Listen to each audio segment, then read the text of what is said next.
Uang, uang, uang, dan uang. Seperti makanan, setiap hari harus ada uang. Kalau bicara tentang uang, rupiah adalah kata yang sangat umum dijumpai. Ya, rupiah adalah mata uang resmi yang berlaku di Indonesia. Nah, muncul pertanyaan bagaimana rupiah bisa menjadi mata uang negara kita Indonesia? Sebelum kemerdekaan, saat Indonesia masih dijajah oleh Belanda, Belanda menetapkan mata uangnya, gulden, sebagai mata uang bangsa Indonesia yang bisa digunakan dalam transaksi perdagangan dan ekonomi. Lalu, gulden juga masih digunakan pada masa pendudukan Jepang tahun 1942 bersamaan dengan uang militer atau uang invasi. Akan tetapi, Jepang kemudian mengalami kekalahan pada Perang Dunia II, menyebabkan Jepang harus mundur dari Indonesia.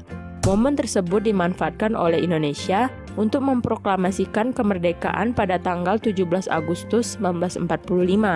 Tapi, walaupun sudah merdeka, Belanda kembali datang ke Indonesia dengan membonceng sekutu.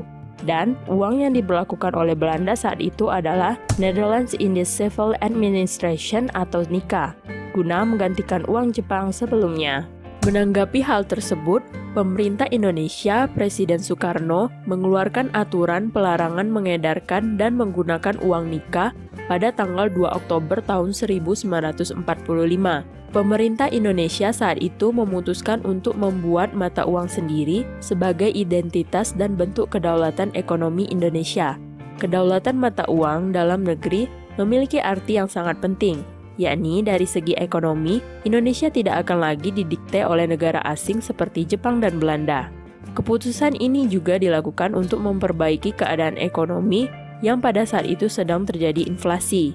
Barulah pada tahun 1946, pemerintah Indonesia menerbitkan mata uang pertama, yaitu Uang Republik Indonesia atau disingkat dengan ORI, dan mulai diedarkan pada tanggal 30 Oktober tahun 1946.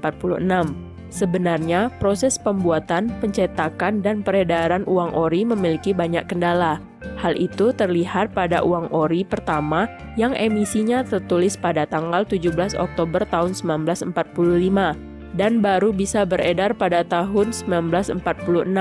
Kemudian muncul permasalahan baru, yakni terjadi persaingan antara mata uang ORI dan uang NICA hingga tahun 1947. Uang ORI juga sulit masuk ke wilayah Indonesia yang pada saat itu masih dikuasai oleh Belanda, sehingga para tokoh di daerah meminta izin pada pemerintah Indonesia untuk mencetak uang sendiri yang disebut dengan ORI daerah atau ORIDA. Pemerintah Indonesia setuju dengan usulan tersebut. Macam-macam bentuk ORIDA adalah bond, surat tanda penerimaan uang, tanda pembayaran yang sah, dan ORIDA dalam bentuk mandat.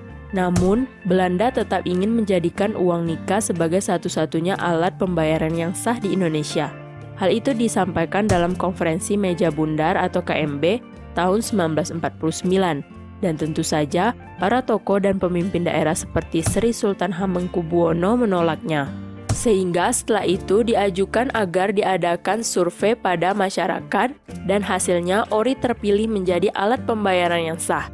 Menanggapi hal tersebut, pemerintah Indonesia memberlakukan mata uang bersama dengan mengeluarkan mata uang Republik Indonesia Serikat. Dan sejak Maret 1950, dilakukan penukaran ORI dan ORIDA dengan uang RIS yang diterbitkan dan diedarkan oleh Deyavasi Bank. Uang RIS berlaku sangat singkat, karena pada 17 Agustus 1950, Republik Indonesia Serikat kembali berubah bentuknya menjadi Negara Kesatuan Republik Indonesia (NKRI). Setelah RIS berakhir, terjadi gejolak ekonomi di Indonesia. Demi mengumpulkan uang yang terlalu banyak beredar di masyarakat, pemerintah Indonesia membeli Deyavasi Bank yang dimiliki oleh Belanda. Bank ini berubah nama menjadi Bank Indonesia atau BI pada 1953. Dan mata uang Indonesia yang baru pun, yaitu rupiah, berlaku sebagai alat pembayaran yang sah. Saat itu, rupiah dalam bentuk kertas dan logam diterbitkan oleh pemerintah Republik Indonesia melalui Kementerian Keuangan dan Bank Indonesia. Pemerintah Indonesia menerbitkan pecahan uang rupiah di bawah 5 rupiah, sedangkan BI menerbitkan uang kertas di atas 5 rupiah.